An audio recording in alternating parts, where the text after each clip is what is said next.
माध्यमांसमोर या ठिकाणी मांडावी। मी हिंदीमध्ये सुरुवात करतो आणि मग मराठीत येतो।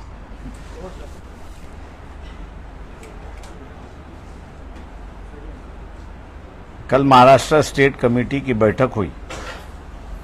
उस बैठक में कुछ निर्णय हुए कि जिसकी मैं जानकारी आपको दूंगा, लेकिन उसके पहले कल जो है जरांगे पाटिल इनके साथ में बातचीत हुई। उस बातचीत करते समय फारूक अहमद और किशन चौहान ये दोनों मेरे साथ में थे। दोनों स्टेट कमेटी के मेंबर्स हैं।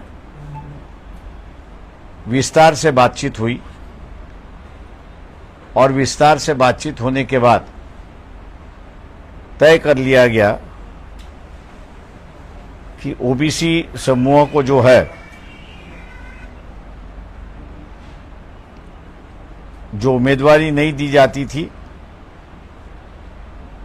जो गठबंधन उनके साथ में होने जा रहा है, उसमें ओबीसी की गठबंधन होगी। दूसरा जो है मुस्लिम समुदाय जो समाज है उनको उम्मीदवारी नुमाइंदगी दी जाएगी। जैन समाज को भी वैसे उम्मीदवारी दी जाएगी। बदलाव की जो राजनीति है, उस बदलाव के राजनीति को नए आयाम से शुरुआत करना, ऐसी वहां पर चर्चा हुई। और ज्यादा से ज्यादा उम्मीदवार जो है वो गरीब समाज से हो और उनको ही अपन लोग आगे लाएंगे, ऐसी एक परिस्थिति हुई। पहले फेज के जो उम्मीदवार है, वंचित के जो है, उनका समर्थन जरांगे पाटिल का है। 30 तारीख को जो है उन्होंने अपने संगठन के माध्यम से, अपने लोगों के माध्यम से इलेक्शन में किस तरह हिस्सा लेना और उसमें क्या भूमिका लेना, इस पर जो लोगों से राय मांगी है, इसलिए उन्होंने कहा कि 30 तारीख तक अपन इसका फैसला ना करें तो अच्छा है। उस बात को हम लोग ने मान लिया है और 30 तारीख के बाद जो सीटें अभी हम लोग यहां पे अनाउंस करेंगे, बाकी की सीटों पर जो है दोनों मिलके फैसला करेंगे, ऐसी एक परिस्थिति है। दोनों की तरफ से किसी भी कैंडिडेट को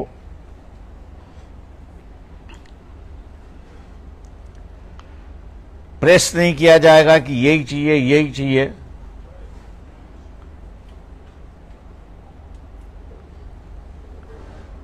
लेकिन जो साफ सुथरी है, गरीब है और उम्मीद रखते हैं कुछ करने का, इन्हीं क्राइटेरिया पे जो है वो उम्मीदवारी वहां पर दी जाएगी।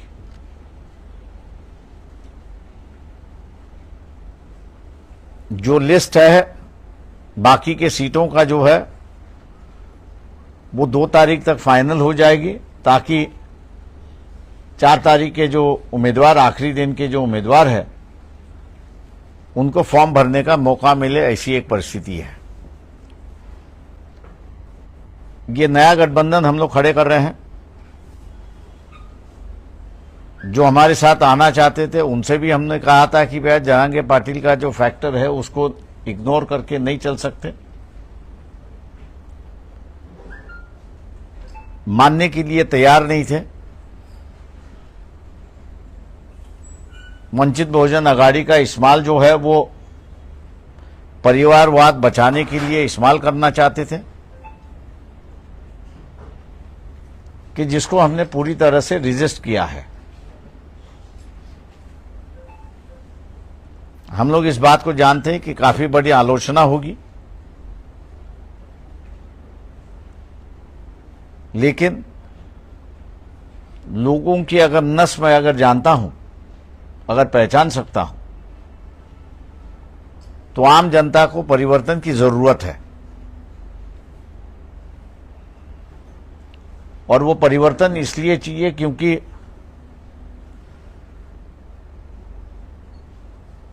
एमएसपी प्राइस जो है किसानों के लिए, जो एमएसपी प्राइस सबसे लाभदायक है ऐसा मैं कहता हूं, उसका कानून बनना चाहिए।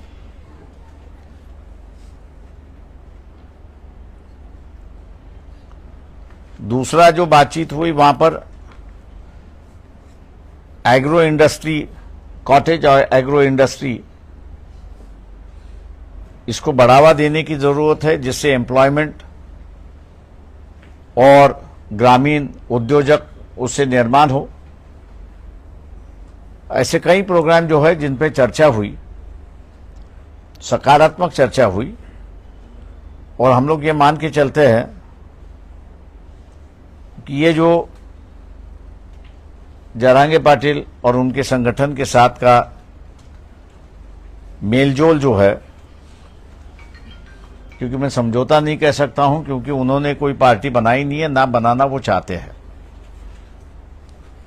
इसलिए ये जो सामाजिक गठबंधन हो रहा है, जिसको हम लोग एक राजनीतिक आयाम देने जा रहे हैं, लोग इसको स्वीकारेंगे और बदलाव का जो माहौल है, आज भी जो है खरीद फरोश यहां से वहां चलने की उम्मीद पूरी तरह से चली है। हम लोग ये मान के चलते हैं कि इस समझौते के माध्यम से एक नई राजनीतिक शुरुआत होगी,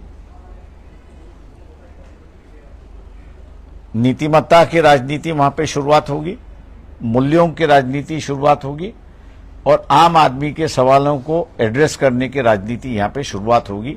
ऐसा उम्मीद हम लोग करके चलते हैं। मैं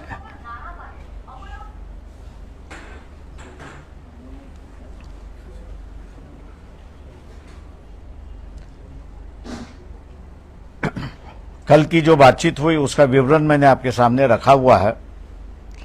फिलहाल अभी जो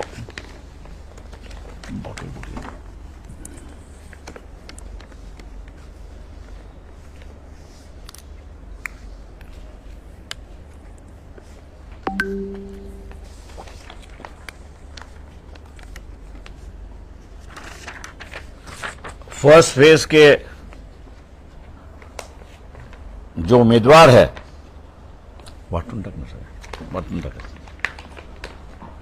उस पे भंडारा गोंदिया से संजय गजानन केवट दीवर समाज से है, गढ़चिरौली चिमूर संजय गजानन केवट दीवर समाज से है, केवट। गढ़चिरौली चिमूर में से हितेश पांडुरंग मडावी गोंड समाज से है। चंद्रपुर से राजेश वार्लूजी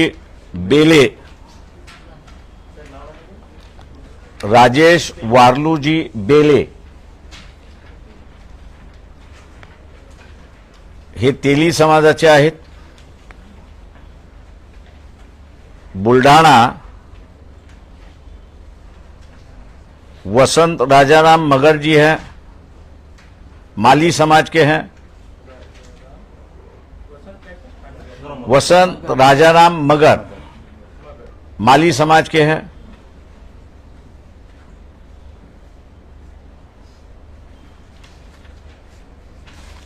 अकोला मैं खुद हूं। अमरावती आरक्षित है। कुमारी प्राजक्ता तारकेश्वर पिल्लेवान,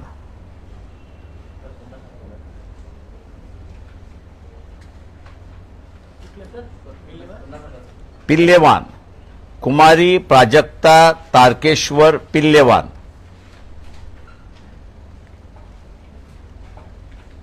वर्धा जो है प्रोफेसर राजेंद्र सालुंके, ये कुंभी समाज के हैं।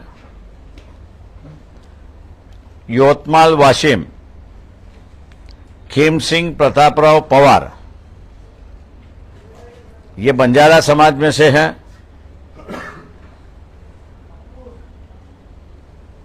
पार्लियामेंट्री कॉन्स्टिट्यूंसी नंबर 10 जो नागपुर की है, उस नागपुर के कॉन्स्टिट्यूंसी में इंडियन नेशनल कांग्रेस, इनका समर्थन हम लोग कर रहे हैं।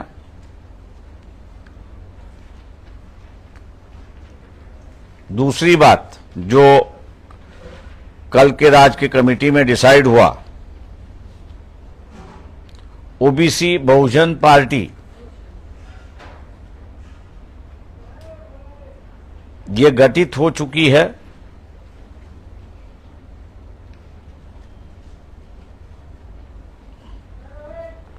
और सांगली पार्लियामेंट्री कॉन्स्टिट्यूंसी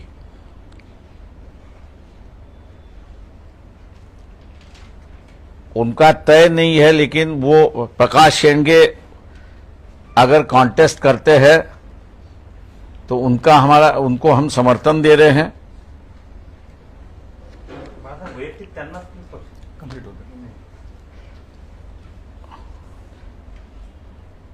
और रामटेक कॉन्स्टिट्यूंसी के जो उम्मीदवार है पार्टी की ओर से, उनकी अनाउंसमेंट आज शाम को 4 बजे की जाएगी।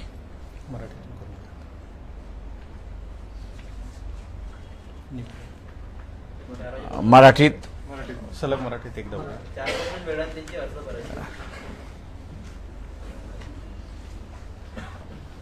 वंचित बहुजन आघाडी राज्य कमिटीची काल बैठक झाली आणि त्या बैठकीमध्ये असणारा महत्त्वपूर्ण निर्णय त्या ठिकाणी घेण्यात आले। त्या निर्णयाकडे मी असणारा नंतर येतो, परंतु जे आमच्याबरोबर समझोता करायला उत्सुक होते त्यांना आम्ही म्हणालो होतो की जरांगे पाटील या फॅक्टर आपण लक्षात घेतला पाहिजे, पण दुर्दैवाने तो फॅक्टर काही लक्षात घेतला नाही आणि म्हणून काल जरांगे पाटील आणि पक्षाच्या नेत्यांची, मी आणि फारुक अहमद आणि किसन चव्हाण अशी बैठक झाली आणि या बैठकीमध्ये पहिल्या फेजची निवडणूकचा अर्ज आज संपतोय, पण दुसऱ्या फेज पासूनचं जे आहे त्याच्या संदर्भातली असणारी चर्चा ही 31/1 आणि 2 ला पूर्ण करायचं असं त्या ठिकाणी निर्णय झाला। चर्चेच्या दरम्यान शेतकऱ्यांचा आणि बेरोजगारांचा प्रश्न आणि विशेष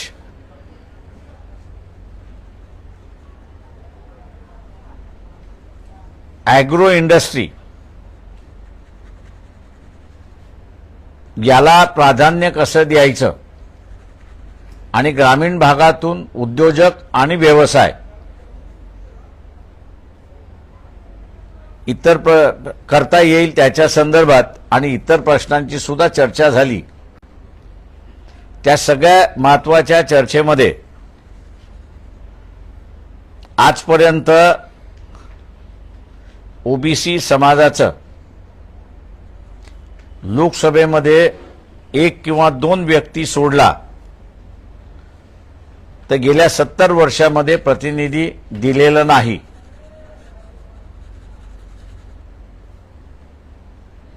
तेव्हा यावेळेस ओबीसी भटके विमुक्त हा फॅक्टर लक्षात घेता या समूहातून उमेदवारी द्यायची आणि त्यांना जिंकूनही आणायचं. दुसरा, बीजेपीने जे मुस्लिमांचं आयसोलेशनचं राजकारण सुरुवात केलंय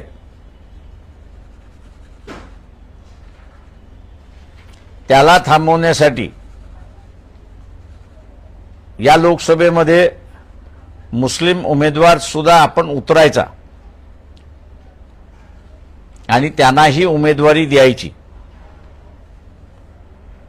तिसरा, जैन समाजाचा सुद्धा उमेदवार आपण उतरवायचा आणि त्याला जिंकून आणायचं अशी असणारी परिस्थिती आहे.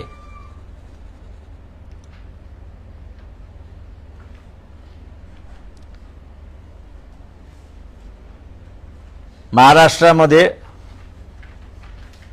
उपेक्षितांची, वंचितांची,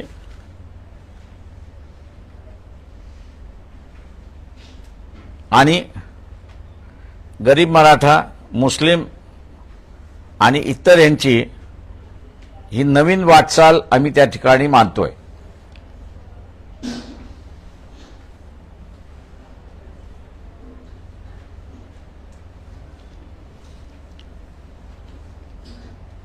या वाटचालीला समूह पाठिंबा देईल अशी अपेक्षा आम्ही त्या ठिकाणी धरतोय. दुसरं, सगळ्यात महत्त्वाचा जो निर्णय झाला तो म्हणजे राजकारण आणि इलेक्शन यामध्ये प्रचंड पैसा खर्च केला जातो, वापरला जातो.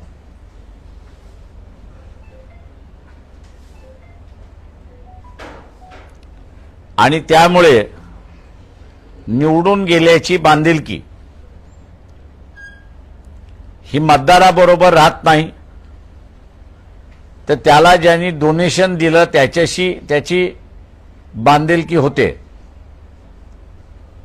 ही परिस्थिती होऊ नये म्हणून गावागावानेच आणि कार्यकर्त्यांनी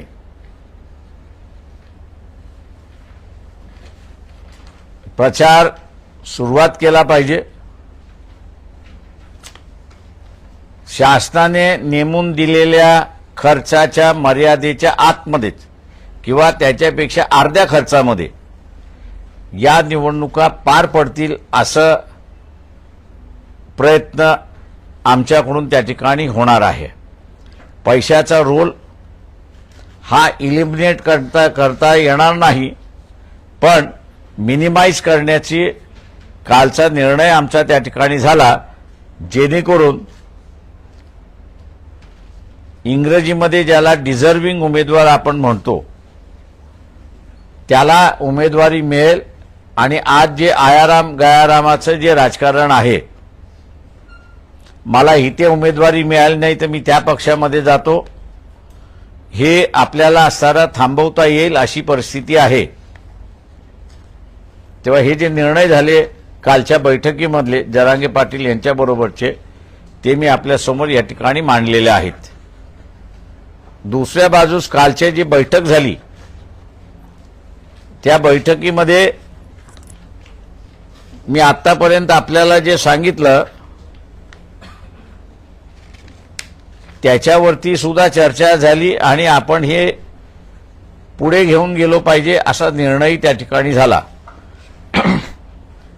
दुसरं, पहिल्या फेजमधले जे उमेदवार आहेत त्यांची नावंही निश्चित करण्यात आलेली आहेत.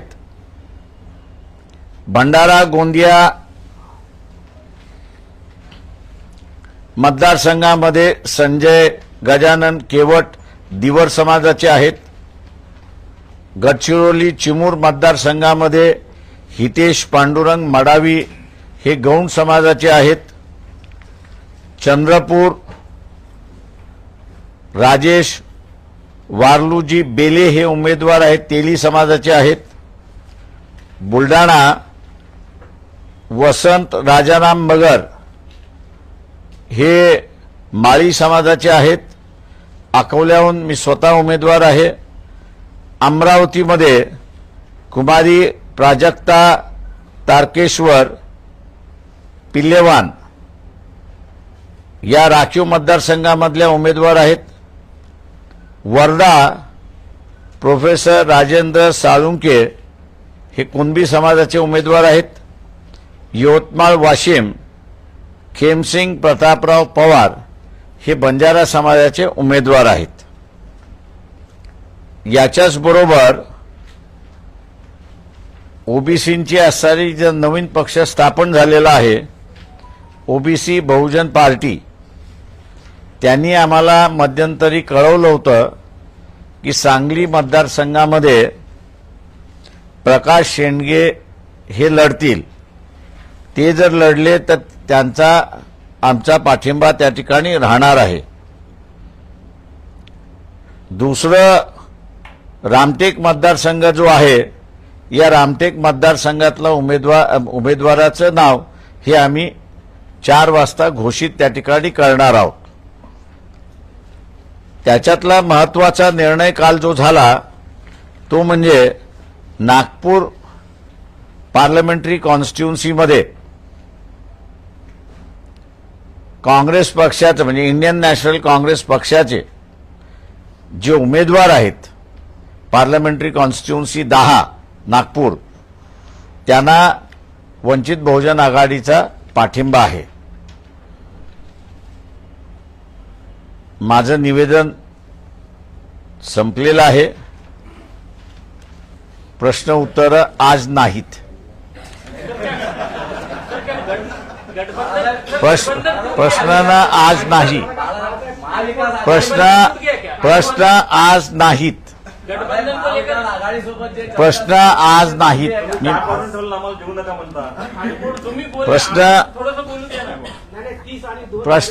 प्रश्न जे आहेत आज नाहीत. आज जे आहे ते एवढंच जाऊ द्या. पक्षाने घेतलेले जे निर्णय आहेत ते निर्णय लोकांपर्यंत जाऊ द्या. पक्षाचे प्रश्न जे आहेत उद्यापासून तुम्ही आणि मी याच शहरात आहोत तेव्हा आपण ते घेऊ शकतो. थँक्यू. गठबंधन है ये टूट गया, ये चल रहा है कि वेट एंड वॉच है. मी thank you very much. Thank you very much. आज या ठिकाणी पत्रकार परिषदेला उपस्थित असलेल्या काय समजावं सर? सर्व आम्ही काय समजावं? पत्रकार बांधवांचे आम्ही समजावं का? आभार मानतो आणि सर्वांना विनंती करतो की पक्षाने रात्री उशिरापर्यंत बैठक घेऊन जे निर्णय घेतलेले आहेत ते जनतेपर्यंत पोहोचणं गरजेचं आहे आणि आमचं माध्यम तुम्ही आहात. त्यामुळं हे निर्णय जनतेपर्यंत पोहोचवा ही आम्ही तुम्हाला विनंती करतो. प्रश्नोत्तरांसाठी बाळासाहेब अकोल्यात आहेत. प्रवक्त्यांची अख्खी फळी तुमच्यासाठी तयार आहे. आजचा दिवस फक्त ही माहिती तुम्ही लोकांपर्यंत पोहोचवा. थँक्यू. चला. येस. थँक्यू. चला या. आभारी.